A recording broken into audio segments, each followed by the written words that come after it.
Hello and welcome. In my previous video I showed the removal of the power steering pump from my 2003 Land Rover Defender TD5. The reason that I've removed the pump is because on a recent 4,000 miles road trip I noticed that it had developed a small leak. In my previous video I said that the replacement that I had ordered was wrong, but more about that later. Whilst I was waiting for the new power steering pump to be delivered, I decided that it might be a good idea to replace the high pressure hose and the low pressure hose to and from the steering pump and the steering box. I just thought this would be a good precaution, just in case one of the hoses gets damaged during the changeover of the pump. Here you can see I'm using, I think, what they call a crow's foot spanner just to loosen the nut on top of the power steering pump. This is the nut that's on the end of the high pressure power steering hose. It's very awkward to get at, and there's very little movement in there for the spanner, so I've just got to take my time, and I think it's a 14mm spanner. Next I've got to loosen off the two pipe clips that hold the high pressure hose and the low pressure hose in position along the front of the Land Rover. With a little bit of loosening and a little bit of bending of the clips, I managed to get both hoses out. Fitting the new hoses, if I'm honest, was a real pain in the arse. It's not a job that I would recommend doing unless you really need to do it. You've got to strangle the new pipes round some existing hoses or heater hoses or whatever they might be, coolant hoses, and then manipulate the end of the high pressure hose around the power steering pump, and you've got to make sure that you are on the right side of those particular hoses I've just mentioned and that you can see here. Here I'm not showing the fitting of the low pressure hose because that's pretty basic. All I'm showing here is the fitting of the high pressure hose, because as you can see here, the high pressure hose takes a little bit of persuading to get into the correct position. And of course the actual mess under here doesn't really help, and also, to add insult to injury, it was raining outside, so my legs were getting wet. Once I was happy both pipes were in the right position, I just put them back in the clips and tightened the clips up. Then it was just a case of fitting the bracket, the fixing bracket, to the new pump, and then installing the pump. The power steering pump itself is relatively easy to fit into place. It basically sits inside a socket that's in the engine block. What I have to do is locate the lugs that are on the back of the power steering pump into the corresponding position on the water pump.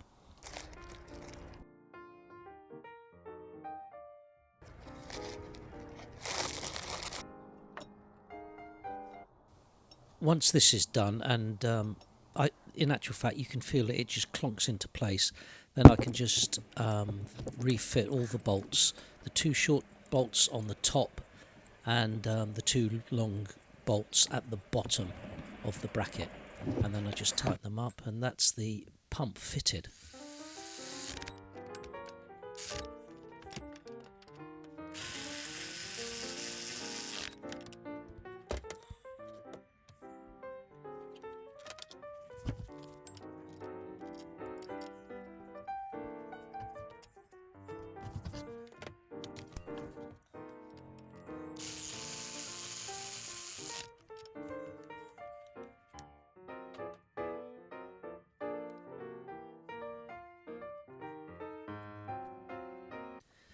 I'm not sure what the torque setting is for these bolts.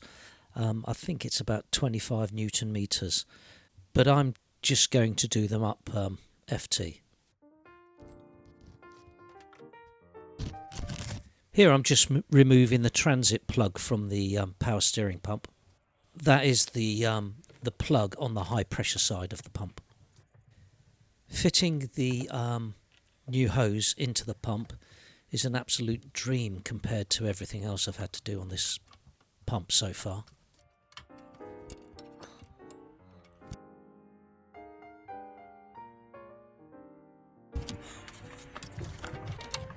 This connection could not be any easier.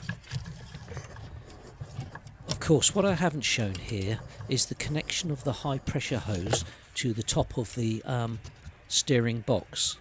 Now, I found that very difficult.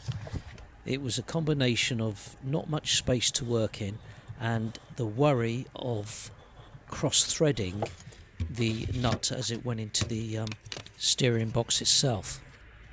So if you're thinking of doing this job, or you have to do this job, I would very much think twice about changing the high pressure hose, unless you really have to or you've got plenty of time on your hands. Fitting the low pressure hose is quite simple. It just pushes onto the power steering pump and the reservoir, the steering pump fluid reservoir, and is secured with Jubilee clips. Also, the low pressure hose is far more flexible and far more forgiving than the high pressure hose. Once I'm happy that both hoses are connected correctly, it's time to reassemble everything, starting with the serpentine belt. This diagram shows the route of the serpentine belt. I've printed it off and laminated it. And I'm also going to fit a new belt. The existing one is about 5 years old.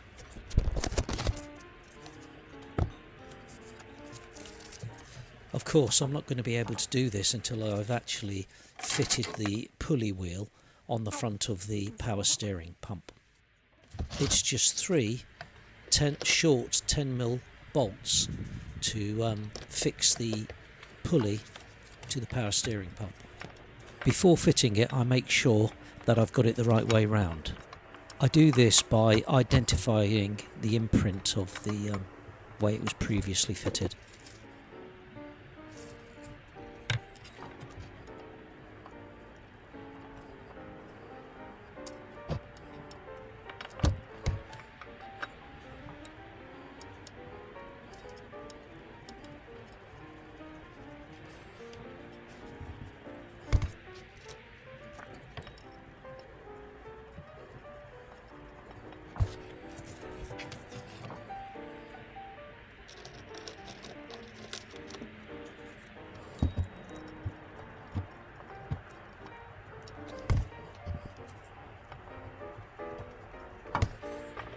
Once I've got the bolts on the pulley loosely tightened, I use a 10mm socket to tighten them up so far, and then I use a spanner to hold them in place while I tighten them up really tight.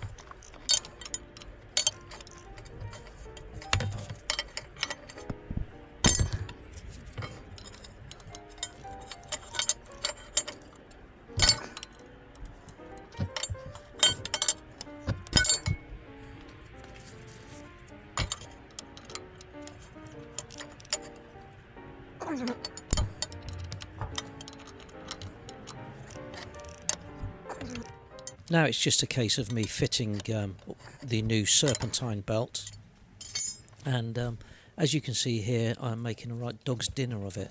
It's one of those jobs that it either goes well first time or you struggle.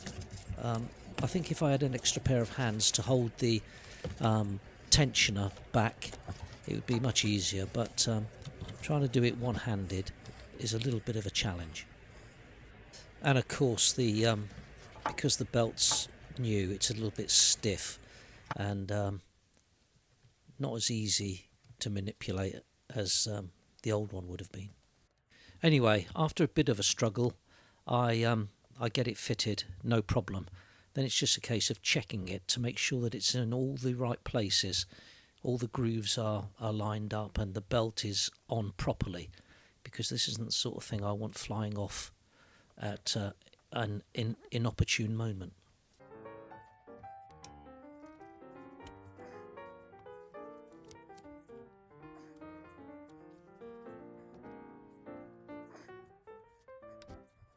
Sometimes I find it easy just to, when I'm doing a job like this and it's frustrating, just to take a 5-minute break and then come back to it.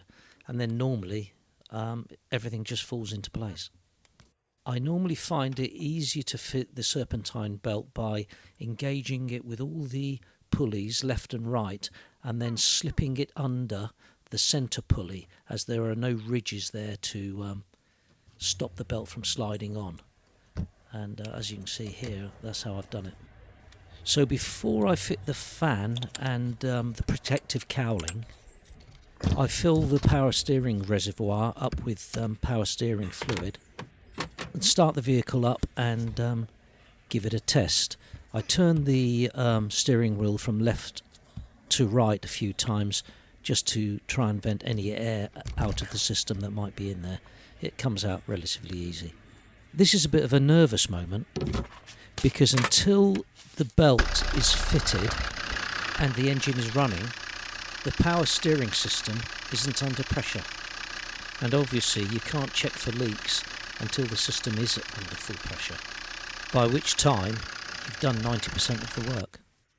Fortunately for me, everything was okay. So now I can just fit the fan. I start this off by hand initially and screw it onto the thread, no problem, spins on, and then I just give it a tweak with a spanner. Then I just get the tool that's got the holes with the bolt pattern in it and use that to hold the fan steady while I give the nut one final tighten.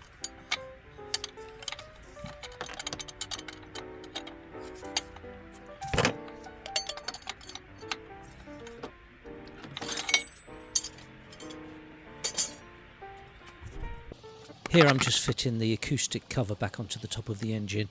I removed this to give me a little bit more space to tighten the nut that was on the top of the power steering box.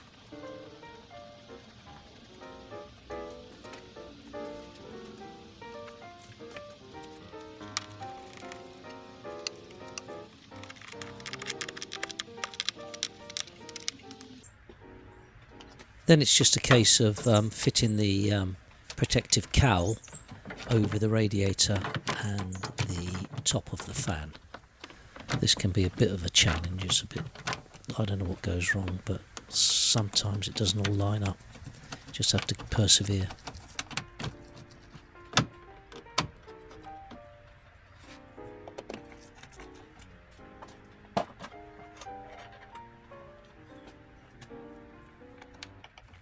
So here I'm just showing you the high pressure hose and the low pressure hose that I've removed from my Land Rover. And no, I'm not going to put them in those green garden waste bins.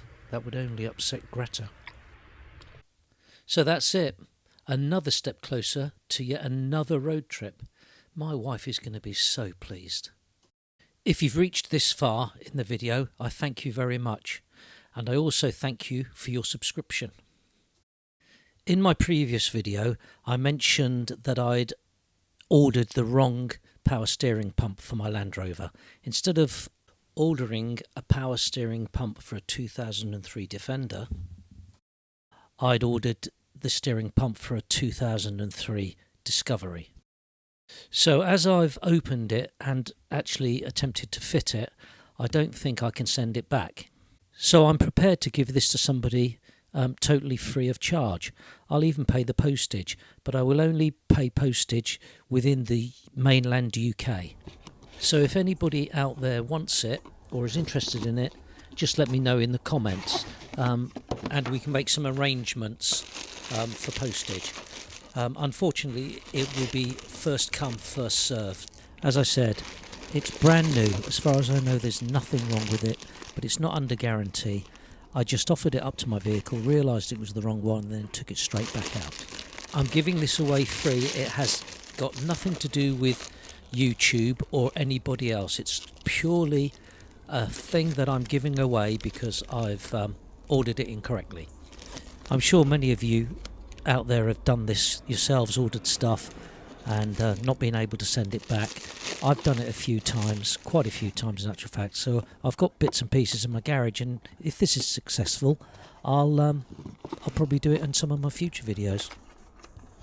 So thank you again for watching, and good luck.